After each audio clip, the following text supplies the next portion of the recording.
आज डिस्कस करने वाले हैं इंटरोगेटिव प्लस WH फॉर्मेट के सेंटेंसेस की। तो अगर आप भी जानना चाहते हैं कि प्रेजेंट इंडेफिनिट टेंस को यूज करके कैसे सामने वाले से क्वेश्चन पूछ सकते हैं तो ये वीडियो प्रॉपर आपके लिए है, क्योंकि आज वीडियो में हम डिस्कस करने वाले हैं कि कैसे हम अपने डेली लाइफ में पूछे जाने वाले कुछ सेंटेंस जिसकी यूजेस खास करके प्रेजेंट इंडेफिनिट टेंस के अंदर कंसिडर की जाती हैं, उनके सेंटेंस फॉर्मेशन कैसी होती हैं और कैसे हम अपने स्पोकन इंग्लिश में उनको यूज करके अपनी इंग्लिश परफेक्ट कर सकते हैं। डज यूज करते हैं थर्ड पर्सन के सिंगुलर वालों के साथ और बाकी के साथ डू यूज करते हैं। कॉन्ट्रैक्शन जब हम यहाँ पे यूज करने की कोशिश करेंगे तो ये सेंटेंस क्या हो जाएगा, doesn't your brother play pub, do और नॉट के जगह पे हमने डोंट यूज कर दिया था, जो कि एक कॉन्ट्रैक्शन है डू प्लस नॉट की। इन कॉन्ट्रैक्शन को यूज करके आप अपनी इंग्लिश स्पीकिंग जर्नी को और भी नेक्स्ट लेवल पे लेके जा सकते। स्किप मत करिए, छोड़िए मत स्पीकिंग पार्ट को, उसे जकड़ के फ्रेंड्स, वही एक सिंगल चीज है जो आपके कॉन्फिडेंस को बूस्ट करेंगे।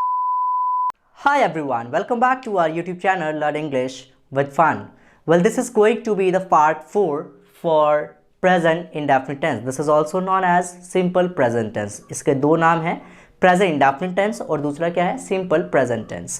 So ये वीडियो आज की फोर्थ पार्ट होने वाली है हमारी प्रेजेंट इंडेफिनिट टेंस के सीरीज की, जिसमें हम आज डिस्कस करने वाले हैं इंटरोगेटिव प्लस WH फॉर्मेट के सेंटेंसेस की, राइट। जैसे कि आप लोगों को पता है कि इंटरोगेटिव और WH फॉर्मेट के जो सेंटेंसेस होते हैं वो हम खास करके क्वेश्चन पूछने के लिए यूज करते हैं। तो अगर आप भी जानना चाहते हैं कि प्रेजेंट इंडेफिनिट टेंस को यूज करके कैसे सामने वाले से क्वेश्चन पूछ सकते हैं तो ये वीडियो प्रॉपर आपके लिए है, क्योंकि आज वीडियो में हम डिस्कस करने वाले हैं कि कैसे हम अपने डेली लाइफ में पूछे जाने वाले कुछ सेंटेंस जिसकी यूजेस खास करके प्रेजेंट इंडेफिनिट टेंस के अंदर कंसिडर की जाती हैं, उनके सेंटेंस फॉर्मेशन कैसी होती हैं और कैसे हम अपने स्पोकन इंग्लिश में उनको यूज करके अपनी इंग्लिश परफेक्ट कर सकते हैं। वीडियो में आगे बढ़ने से पहले मैं आपको कुछ बातें शेयर कर देना चाहता हूं जो कि बहुत ज़रूरी है जान लेना, क्योंकि ये फोर्थ पार्ट हमारे प्रेजेंट इंडेफिनिट टेंस के लिए होने वाला है। तो इनसे पहले जितनी भी 3 वीडियोस अपलोडेड हैं चैनल पे, जाके उनको विजिट करिए। अगर नहीं देखा है आपने, go and watch those videos please, right, because that's very important to know about the basic of present indefinite tense. Tense क्या होती है, प्रेजेंट इंडेफिनिट टेंस क्या होती है, इसके अंदर कैसे हम अपने डेली लाइफ की बातों को शेयर करते हैं, किस टाइप की एक्शन की हम डिस्कस करते हैं, इसमें वो सारी की सारी चीज़ें पार्ट 1, पार्ट 2 और पार्ट 3 की वीडियोस में डिस्कस कर दी जा चुकी है। अगर आपने अभी तक नहीं देखा है तो गो एंड वॉच दोज वीडियोस। और इसी तरीके की वीडियोस को मिस ना करने के लिए मेक श्योर कि आप सब्सक्राइब कर लें चैनल को और साथ के साथ बेल नोटिफिकेशन ऑन कर लें, तो वहाँ इस चैनल से आने वाली सभी वीडियो की नोटिफिकेशन आपको तुरंत मिल जाएगी और आप वहाँ पर देख के अच्छे से अपनी लैंग्वेज को इम्प्रूव कर सकते हैं। चलिए अब आगे बढ़ते हैं वीडियो में और समझते हैं कि प्रेजेंट इंडेफिनिट टेंस के अंदर हम इंटरोगेटिव सेंटेंसेस और फॉर्मेट WH फॉर्मेट सेंटेंसेस को हम कैसे डिस्कस करते हैं। उससे पहले कुछ सेंटेंसेस देख लेते हैं कि कैसे सेंटेंसेस हम डिस्कस करने वाले हैं हम अपने प्रेजेंट इंडेफिनिट के इंटरोगेटिव और WH फॉर्मेट के। अभी मैंने बताया आप लोगों को कि ये हमेशा ही इंटरोगेटिव और WH फॉर्मेट दोनों के दोनों फॉर्मेट्स क्वेश्चन पूछने के लिए यूज किए जाते हैं। फॉर एग्जाम्पल, जैसे कि मैं आपसे पूछता हूँ, क्या आप पढ़ाई करते हैं, क्या आप स्कूल जाते हैं, आप किस स्कूल में पढ़ाई करते हैं, आप किस कॉलेज में पढ़ाई करते हैं, आप किस ऑफिस में जॉब करते हैं, आप अपने ऑफिस कितने बजे जाते हैं, आप स्कूल से कितने बजे लौटते हैं। इन्हीं तरीके की सेंटेंसेस के बारे में हम जानेंगे और कैसे ट्रांसलेट करते हैं इनको प्रॉपर 1 by 1 आपको एक्सप्लेन करूंगा। And make sure watch this video till the end. अगर आपने बीच में छोड़ा तो फिर आपकी कॉन्सेप्ट फिर ढीली रह जाएगी और आप फिर से कंफ्यूज होंगे, राइट। सो मेक श्योर कि आप वीडियो को एंड तक जरूर देखिए और सीखिए यहाँ से कुछ, ताकि आप अपने स्पोकन इंग्लिश को और भी इंप्रूव कर सकें। चलिए without any further delay let's quickly get started the video.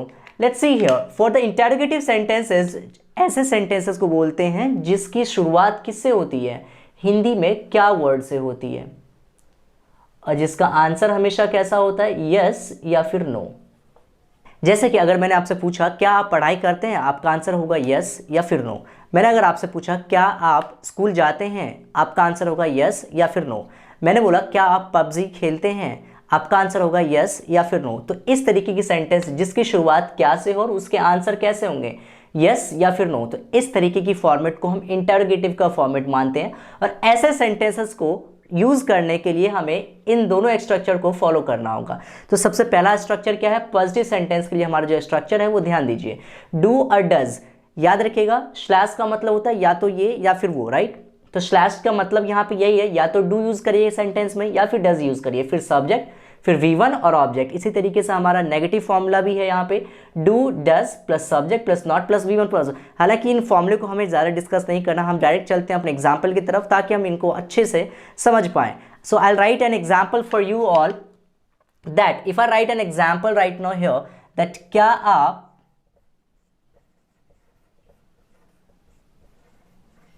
मुझे जानते हैं। क्या आप मुझे जानते हैं?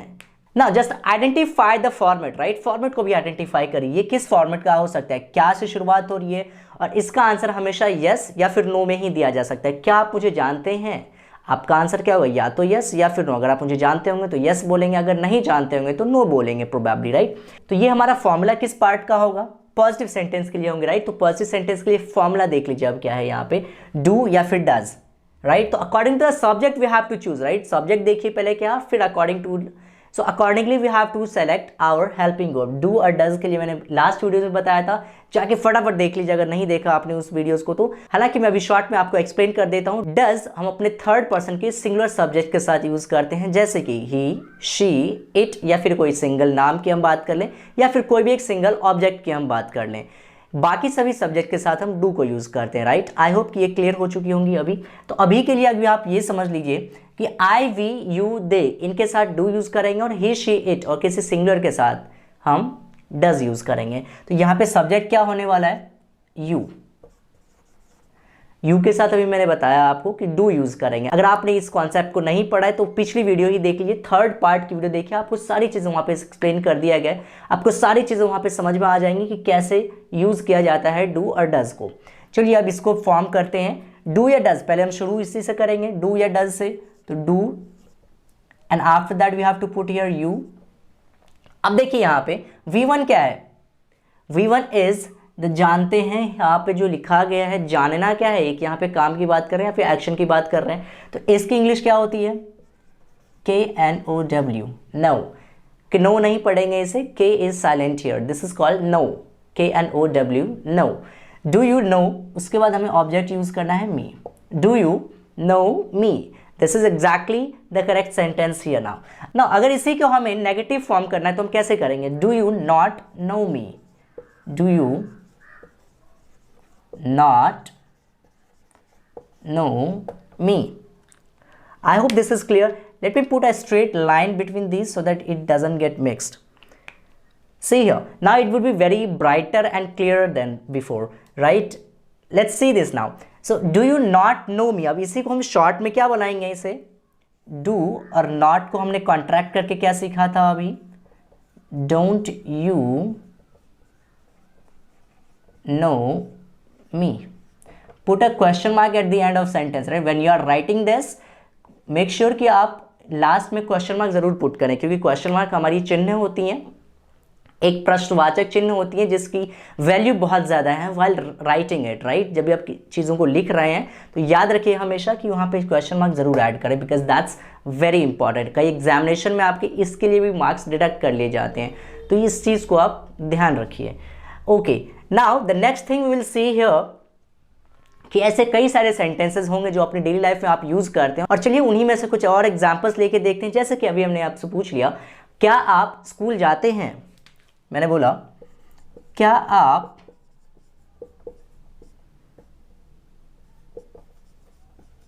स्कूल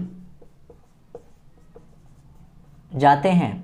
क्या आप स्कूल जाते हैं? तो again from this check this out कि यहाँ पे सब्जेक्ट क्या होने वाला है, यू होने वाला है। तो इसके अकॉर्डिंगली हमें अपना हेल्पिंग वर्ब मतलब कि डू या फिर डज हमें सेलेक्ट करना होगा। तो डू हमने सेलेक्ट कर दिया, क्योंकि अभी मैंने बताया आपको कि आई, वी, यू, दे, इनके साथ हमें डू को यूज करना, और थर्ड पर्सन के जो सिंगुलर सब्जेक्ट्स होंगे उनके साथ हमें डज यूज करना है, राइट? तो यू तो क्या है, यू क्या है, सेकेंड पर्सन का मेंबर है, और थर्ड पर्सन का सिंगुलर नहीं होने की वजह से इसमें हम डू यूज कर रहे हैं। तो ये है इसका रियल रीजन, डू यू। अब आगे की बातों को देखिए कैसे यूज करेंगे। डू यू के बाद हमें V1 यूज करना था, डू डज में से डू यूज कर लिया, फिर सब्जेक्ट यूज कर लिया हमने यू, और फिर अब हमें V1 को ऐड करना है। So it's very easy now to add a V1 here. V1 क्या है यहाँ पे, स्कूल जाना। जाना क्या है, एक एक्शन है, जाना इज एन एक्शन, राइट? जाना इज एन एक्शन, जाना क्या है, एक काम है, ये एक्शन है, तो इसकी हम इंग्लिश क्या लिखेंगे यहाँ पे, गो। V1 ऐड करना है, राइट? मेक श्योर कि आप इसको पॉजिटिव वाले से मिसमैच ना करें, राइट? पॉजिटिव वाले में एक मेजर डिफरेंस हमें देखने को मिल रही थी कि पॉजिटिव के सेंटेंसेस में V1 के साथ हम S या ES को ऐड कर रहे थे, राइट? बट जैसे ही डू डज की एंट्री होती है वो V1 के साथ S और ES को यूज करना छोड़ देती है, right? So this is how we can understand now. Do you go to school? Do you go to school, right, do you go to school. Now if I ask you, क्या तुम्हारा भाई PUBG खेलता है, I will write a sentence here, क्या तुम्हारा भाई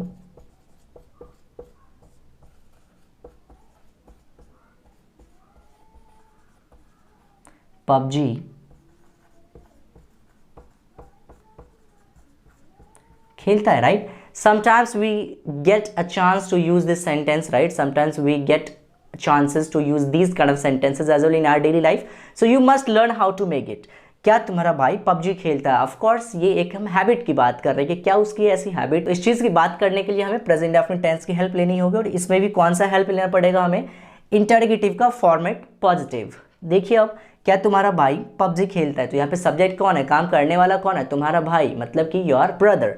अब your brother कैसा सब्जेक्ट है हमारा, थर्ड पर्सन का सिंगुलर है, इस चीज़ को हमेशा याद रखें। यहाँ पे थर्ड पर्सन का सिंगुलर। अगर आपने पर्सन चैप्टर नहीं देखा है तो आई बटन पे लिंक मिल जाएगी आपको, फटाफट जाके उसको भी देख लीजिए ताकि आपकी सभी डाउट्स यहाँ पे और अच्छे से क्लियर हो जाए। तो यहाँ पे योर ब्रदर क्या है, एक हमारा सब्जेक्ट, और ये थर्ड पर्सन सिंगुलर सब्जेक्ट है, तो इसके साथ हमें डज यूज़ करना है अकॉर्डिंग टू द रूल के हिसाब से। डज यूज करते हैं थर्ड पर्सन के सिंगुलर वालों के साथ, और बाकी के साथ डू यूज करते हैं। Does your brother play PUBG, does your brother play PUBG. अब इसी को हम नेगेटिव अगर ट्रांसलेट करें, does your brother not play PUBG, correct, क्योंकि हमें सब्जेक्ट के बाद ऐड क्या करना है, नॉट को ऐड करना है। Very simple, does your brother not PUBG, not play PUBG. Does your brother not play PUBG? I hope this is clear. Now one more thing which you have to add here, that does or not की contraction जब हम यहाँ पे use करने की कोशिश करेंगे तो शुरू में ही यूज करेंगे। यहाँ पे ये सेंटेंस क्या हो जाएगा, doesn't your brother play PUBG, doesn't your brother play PUBG, right. इसी तरीके से जब हम इसमें यूज करना चाह रहे थे डू यू नॉट नो मी, तो इसके लिए हमने क्या यूज किया था, कॉन्ट्रैक्शन। डू और नॉट के जगह पे हमने डोंट यूज कर दिया था, जो कि एक कॉन्ट्रैक्शन है डू प्लस नॉट के लिए। आई hope this is clear. Does plus not के लिए डजेंट है, डू प्लस नॉट के लिए डोंट है, राइट। याद रखिएगा हमेशा कि इन कॉन्ट्रैक्शन को यूज करके आप अपनी इंग्लिश स्पीकिंग जर्नी को और भी नेक्स्ट लेवल पे लेके जा सकते हैं। तो make sure that whenever you are trying to speak something which is in present indefinite tense, and especially when you're getting some chance to use contractions, use it, because that's very, very, very beneficial for your speaking part. Just trust me that it is seriously a very helpful thing to grow. Now let's look at this. This was all about the interrogative and positive and negative both formulas I have taught you right now. Now I hope कि आपको ये positive और negative formula जो थे इनके कैसे sentences हम form कर सकते हैं आपको समझ में आ चुका होगा। चलिए अब कुछ और सेंटेंसेस हम ऑरली डिस्कस कर लेते हैं थोड़ा। For example if I ask you, क्या आप मुझे देखते हैं, डू यू वॉच मी। क्या आप मुझे सुनते हैं, do you listen to me. क्या आप मुझे जानते हैं, डू यू नो मी। क्या आप मेरे साथ क्रिकेट खेलते हैं, do you play cricket with me. क्या आप अंग्रेजी बोलते हैं, डू यू स्पीक इंग्लिश। क्या आप अंग्रेजी जानते हैं, डू यू नो इंग्लिश। क्या आप हिंदी बोलते हैं, do you speak Hindi. Do you talk in Hindi? Do you speak Spanish? Do you speak French? There are so many sentences which we can make now with the help of these two formats. बहुत सारे sentences हैं जो आप अपनी daily life के sentences को आप इनसे हैंडल कर सकते हैं। तो अब आपकी जो स्पीकिंग जर्नी है वो बहुत ही स्मूथ होने वाली है। Just make it clear. Alright, now let's move and understand now the WH format sentences की WH फॉर्मेट सेंटेंसेस को हम किस तरीके से लेंगे और किस तरीके से हमें सेंटेंसेस को फॉर्म करना है आगे। चलिए देखते हैं। Let me just rub this off so that I can make you understand with so many examples right now. Just let me rub this off quickly.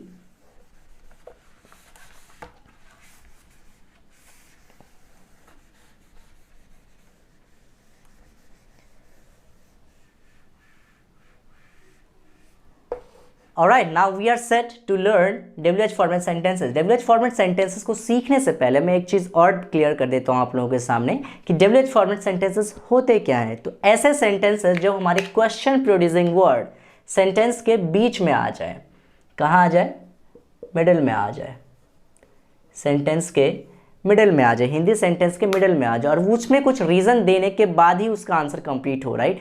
जैसे कि मैंने आपसे पूछा आप कितने बजे स्कूल जाते हैं, at what time do you go to school. तो इसमें जो है आंसर आपका यस या नो से काम नहीं चलेगा, आपको कुछ बताना पड़ेगा एक्स्ट्रा चीज़ यहाँ पे, right.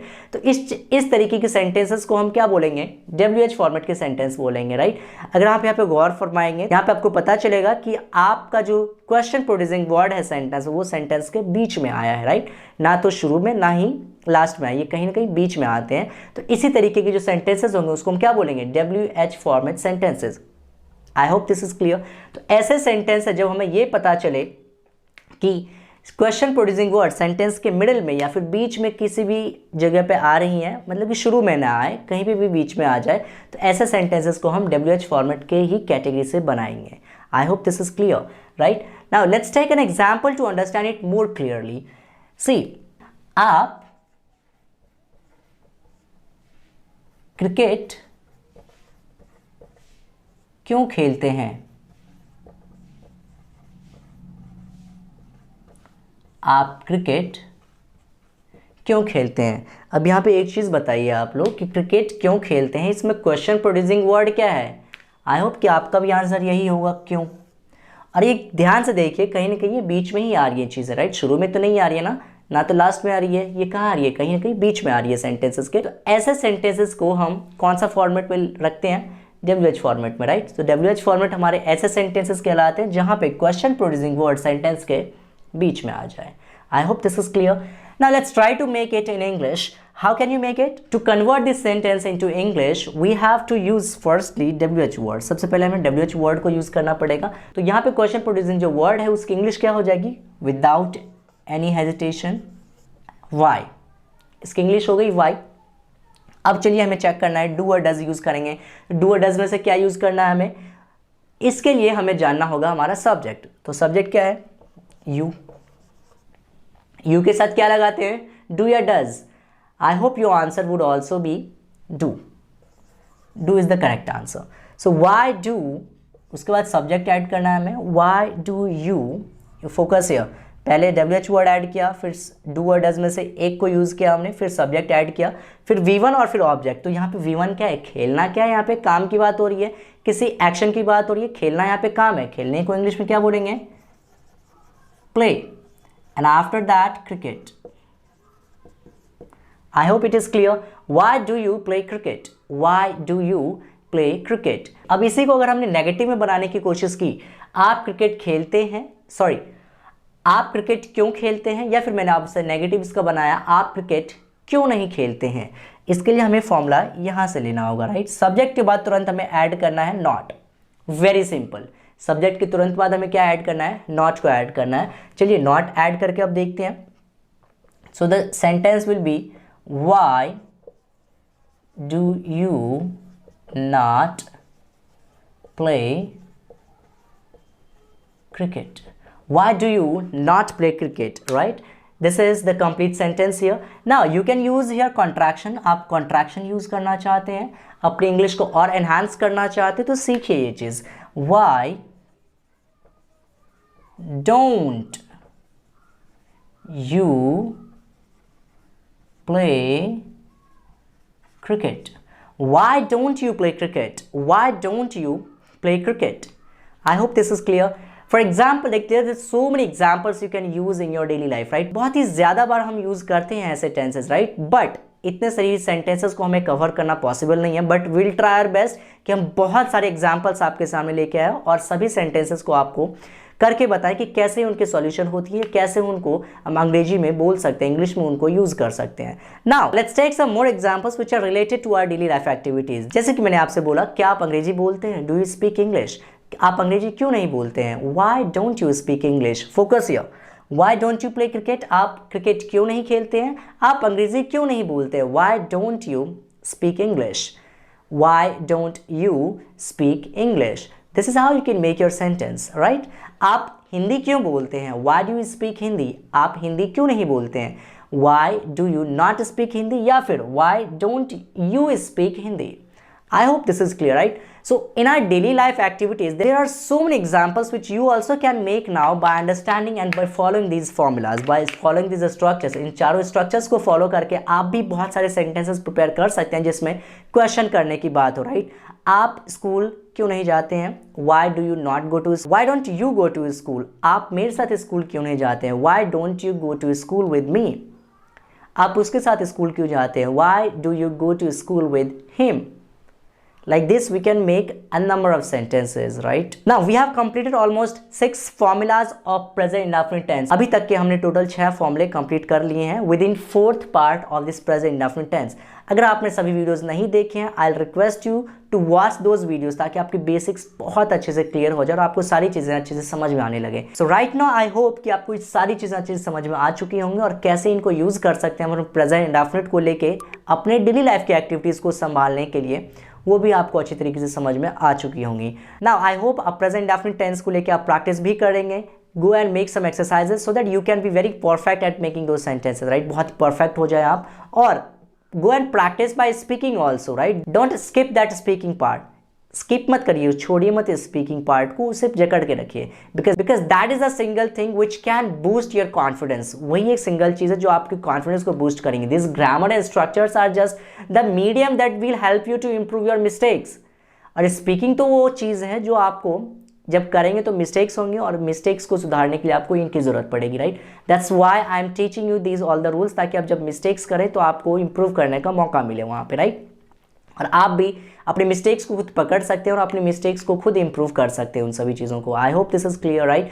Now that's all for this today's video. I hope you have enjoyed watching this video. If it is so, do like, share and subscribe to our YouTube channel to stay connected with us, and don't forget to hit the bell icon, ताकि हम जब भी videos upload करें तो आपको notification जाए और वहां से आप देख के सीख जाएं। Now at the end, thanks a lot for watching this video. Keep learning and keep growing.